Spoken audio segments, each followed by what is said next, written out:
Please welcome a friend of the show, Prentice Powell.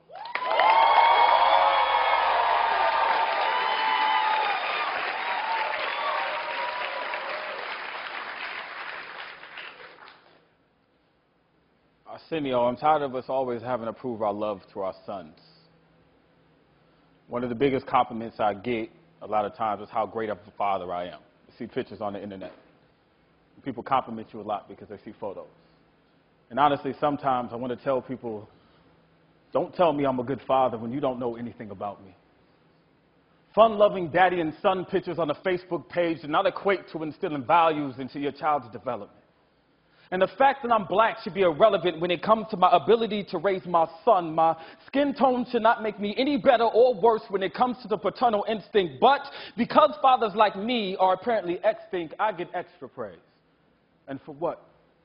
For doing what I'm supposed to do. From strangers.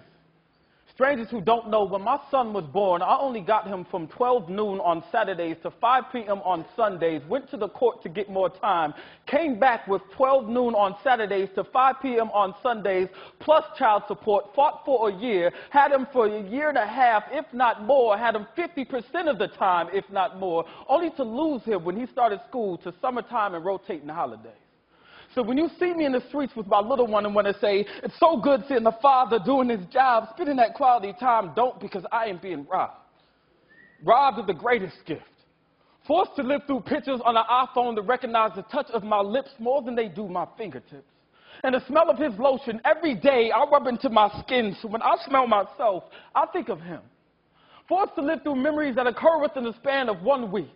Through occasional webcam chats with a child too young to speak back, so when he reaches for you through that camera, all you can say is, son, I miss you too.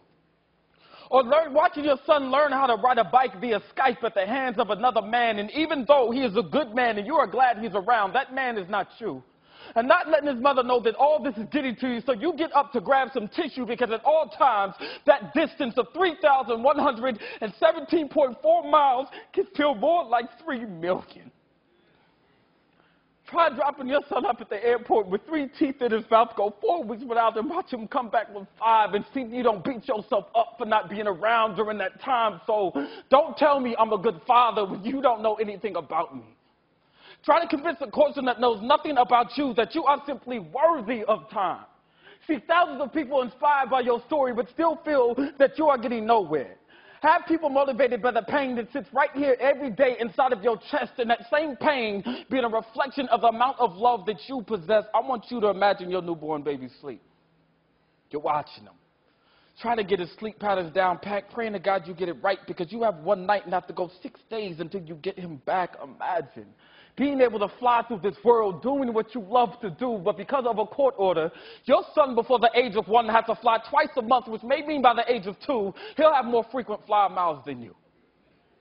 Try never spending a day in your life locked up in prison and still watch your child grow up primarily through photos. Learn about his milestones via text message or Facebook and see if you don't feel numb. So how can I smile when people tell me I'm such a good father when I feel like I'm not giving enough time to actually be one? Raise your son without feeling like you're actually raising him. And I know everything in this world doesn't go the way we plan. I can accept that. All that's fine. I just don't understand how a man can be forced to pay half of daycare, half of medical expenses, food, clothes, water, but the same man that laid down to create that child is not automatically given half of the time. Something about that situation is not right.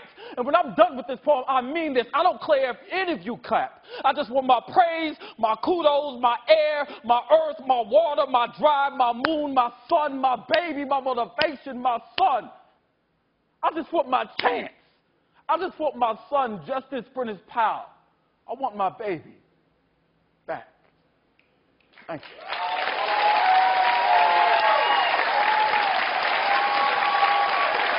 Ladies and gentlemen, that's Prentice Powell.